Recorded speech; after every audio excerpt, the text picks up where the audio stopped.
and gentlemen, welcome to Room for Discussion going to COP21 in Paris. Today we are at Le Bourget. This is the place where all the negotiations are happening. We have a very nice, interesting schedule today. Dylan, could you tell me a little bit about the guests we are interviewing today? Yeah, we've got three very interesting interviews going on. The first one is with Jacqueline McGlade. She is the Chief Scientist of the Environmental Program of the United Nations. Well, in UNEP we cover pretty much everything. So from energy efficiency all the way through to waste, how we use ecosystems for adaptation, looking at how we can help communities continue to have food security in light of degradation, climate change losses, disasters and risks. So I would genuinely say that UNEP is universal in the kind of work that it does. Well, I think that what's impressive are the African countries. 53 of the 54 submitted INDCs. The only one was Libya because of obvious reasons. And I think that is an impressive show of not only engagement, but also the power that the countries themselves are really harnessing from citizens all the way through. So I think as a collection of countries, Africa is to be watched. We still have some way to go. And this is a message actually for all countries. We still have 4 years before 2020 kicks off. And that is an incredibly important period because the earlier countries adopt low carbon economy, let's say policies, or a whole series of actions, fiscal instruments and so on, the cheaper it becomes, the more likely and less risk there is. And more crucially, the more consistency we give to business to invest. Deep carbon cuts will be required, and genuinely we are advising governments, don't leave it till too late, because what you do not want is a knife-edge cliff where you've done a lot and then suddenly you find that you're looking over a cliff and you have to cut a great deal in a short period of time. That's what we look for from this leadership across the world, is that the target, the vision is set, the enabling conditions are laid out, with all the tools possible, with all the instruments, and that actually that opens the door for everybody else to operate in the same space. Cool. Secondly, we've got the Advocate-General of the Supreme Court in the Netherlands, Jaap Spier. Countries should be willing to comply with their legal obligations.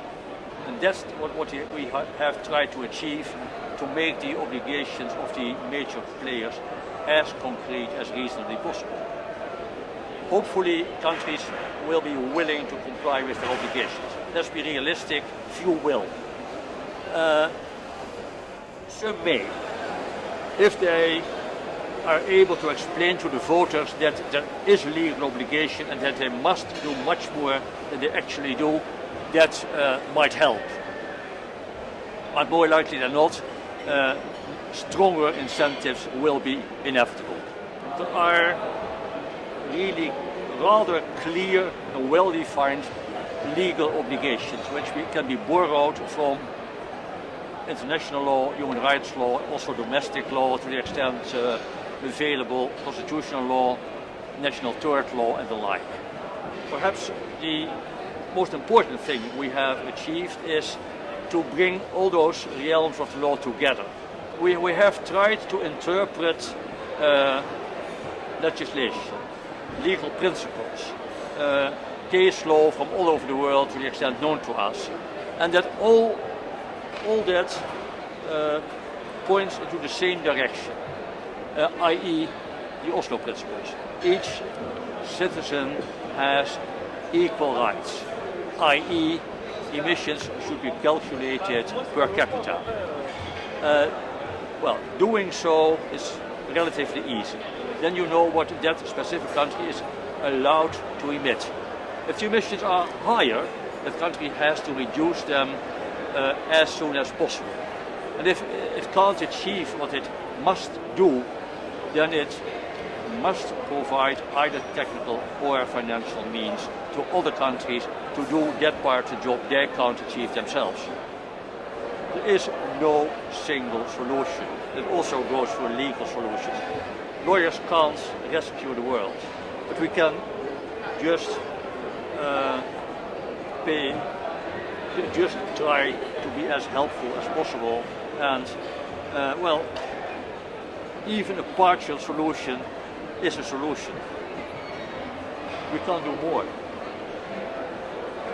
And thirdly, we're going to interview the 2 youth representatives of the Netherlands on sustainability later today. Well, I think this COP is very different than last year. So COP20 in Lima, the atmosphere was quite different because we still had a year to go until the treaty had to be signed. So everyone was a bit more relaxed. Also, sunshine. It was fantastic.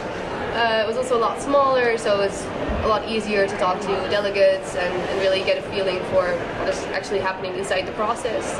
And here, it's the scale of it is so humongous that.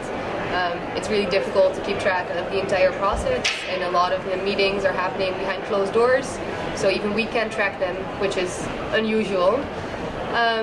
So yeah, the scale of it is quite something. Like where can we actually speak out our voice?